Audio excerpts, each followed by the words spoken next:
Hi and welcome to Your Wine Cellar. I'm David. And I'm Julian.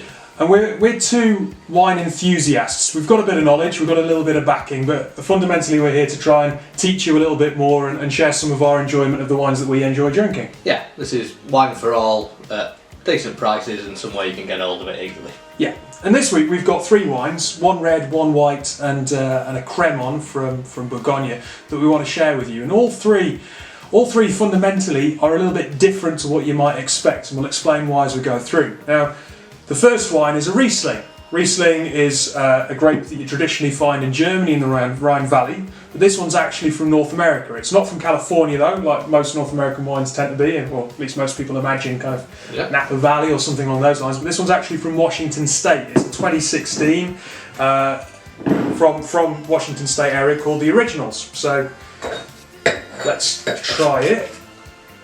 Now, just going to pour this out and start moving it around our glasses. Let's get some air in there. Release some of those flavours, get everything bouncing off each other. The main thing is, when you're drinking wine, is to stick your nose in. And basically to see what flavours you get there. So when you're trying wine, make sure that you do stick your nose in it and get a good smell of whatever's in the glass. Maybe even a couple of times. Yeah. And immediately with this one, you'll find that you've got pear, I'd say. And a bit of elderflower, I think, something like that. I think, not too heavy on the nose, not too in your face. It's not going to knock you over. Get in there and have a taste.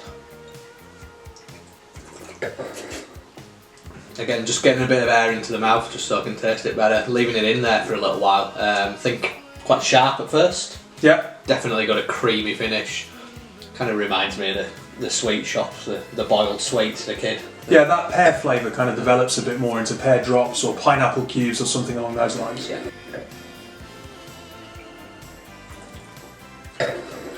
Quite dangerously drinkable. Yeah, and I think you could easily get through a bottle of this, and no doubt we will shortly. If you had to say one food to go with it? Thai green curry. And I think that's, well, the reason for that is because of the high acidity and the sharpness. It basically makes a lot of things taste sweeter, so it stands up well to that spice. Cheers. Right, what have we got next? So this time the red. Again, Pinot Noir, so a grape you might associate with Burgundy, Champagne region. This one actually comes from Tasmania, South Australia, so quite a long way from Washington State with the first one. Now the funny thing about this is Tasmania has got a very unique climate, quite a lot like Burgundy, so this is why the Pinot Noir grape sort of thrives there as well. So let's have a...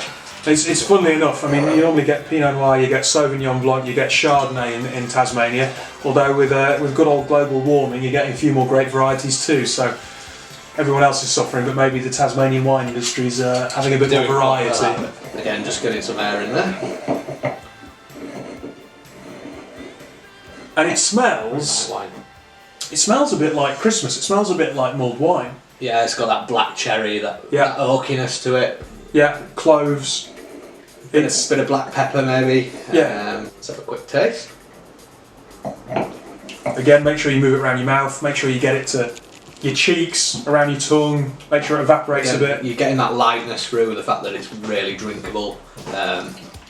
Again, a bit like the first wine we tried, I think we could probably easily get through a bottle of this. It is incredibly light. And the one thing that you do get is quite chewy at the same time, so there's a little bit of furriness in your cheeks when you start to move it around your mouth. Yeah. Again, one thing on the food front, what would you say? I'd probably be inclined to go with roast lamb, maybe. Yeah, I think if it was a Sunday roast, moving into autumn, if I bought this week, if I went down to M&S and I got this, I'd stick it in the cupboard for about a month or so, and then Sunday afternoon with a few friends, roast lamb would be absolutely perfect. Yeah. Or if you wanted it straight away, like we say, get the bottle off and get drinking. Very true. Last wine to share with you this week. We've had a white, we've had a red. This is a Cremon de Bourgogne, right? If you're not sure what a Cremon de Bourgogne is, effectively, it's like champagne, it's just not from Champagne. So you get Cava, you get Prosecco, they're all sparkling white wines. this is no different. But this is made very close to Champagne. It's only a couple of hours south. All right. Big difference being that instead of paying £30 a bottle, you're looking at £10 to £15 a bottle traditionally for a Cremant. So we'll give this a go. What you should find when you're trying this is it is very traditional. It's made in the traditional method with traditional grapes. So, don't forget this is a very, very good sparkling wine for a fraction of the cost. Yeah. And immediately, when you dive in there, you're getting biscuity flavours. You're thinking about ladyfingers. Yeah, Viennese swirls, that kind of thing. Sort of sponge fingers if you're not sure what ladyfingers are. Anything buttery and biscuity, I think. Yeah, a bit of absolutely. Shortbread, maybe. And the other thing that kind of you've got going on under there is a bit of lemon. Yeah, a bit like a sweet lemon smell, I'd say. Yeah. Right, let's taste. Okay, you get that lemon coming through. A bit like lemon curd initially.